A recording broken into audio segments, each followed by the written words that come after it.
l'État donne la terre, l'espace, ils construisent, ils font des espaces, des habitations ou des demi-habitations.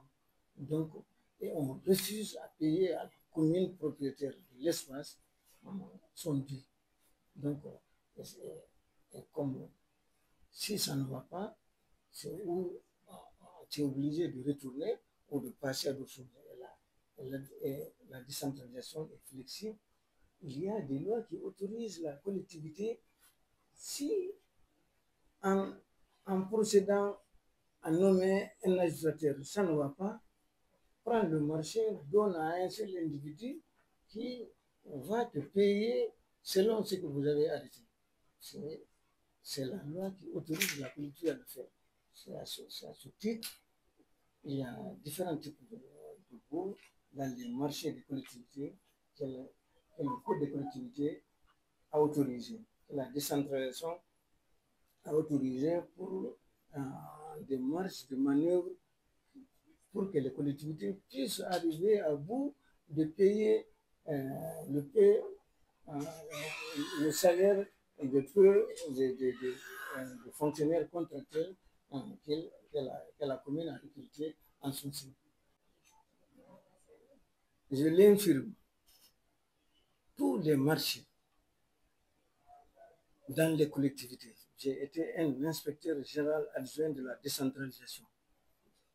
Je sillonnais les 303 communes rurales de Guinée et les 41 à l'intérieur qui sont des communes urbaines et autres. Tous les marchés créés, c'est où un notable ou des notables se retrouvent pour dire je consacre cet espace à un marché. Nos dames souffrent, nos enfants souffrent pour quitter ici, aller jusqu'à Matoto, aller jusque-là. Comme j'ai cet espace-là, je vous le donne, faisons d'ici un marché. Et ça suit un morcellement. Et quand l'idée commence par individuelle, elle devient une idée collective, en s'ensuit un PV de reconnaissance par le quartier ou par la commune, et ça devient force de loi, un outil de la collectivité, un équipement. Ou d'autres marchés, c'est suite à un lotissement, on trouve des équipements qu'on affecte à la collectivité. Ça, c'est comme le marché l'eau 55, par exemple, où vous allez voir, on parle de 2 hectares. Et allez-y voir le marché qui ne fait pas 2, 3 ou 4 parcelles collées. Et c'est ça les problèmes de la décentralisation.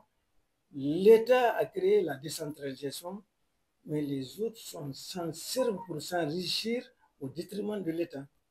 Et nous avons pour mission de récupérer ces domaines et les ramener dans le portefeuille de l'État. Je confirme que c'est par manque de rentabilité. Ce marché, si ce bas est réalisé, nous avons fait un avenant qu'on a discuté entre conseillers, techniciens, le preneur et ses avocats. Nous pouvons entrer en possession de 85 millions par mois. Et avec un marché modernisé où le bailleur met 65 milliards à la disposition de la collectivité que le bailleur lui-même va mettre en œuvre pour nous proposer un édifice pareil. Il en a fait à la cimenterie, quand vous allez à Kabele, à la fin de la cimenterie du côté gauche. Il en a fait à Matam. Donc, nous avons voulu moderniser ces marchés au risque de ce que nous avons récolté à Kiroti, où nous avons trouvé 3-4 mineurs de 15 ans par boutique, par chambre. Et mes conseillers que j'avais envoyés pour les constats, on les demandait il y a 10 000 ou il y a 15 000. Des adolescentes qui ont quitté il y a 1, 2, 3 mois hors de leur famille, recherchés et non retrouvés. Donc voilà, si ce marché Koza est modernisé, il n'y a pas de raison qu'il y ait des tentatives de maisons de chambres de passage à la place de ces supermarchés que le bailleur nous propose.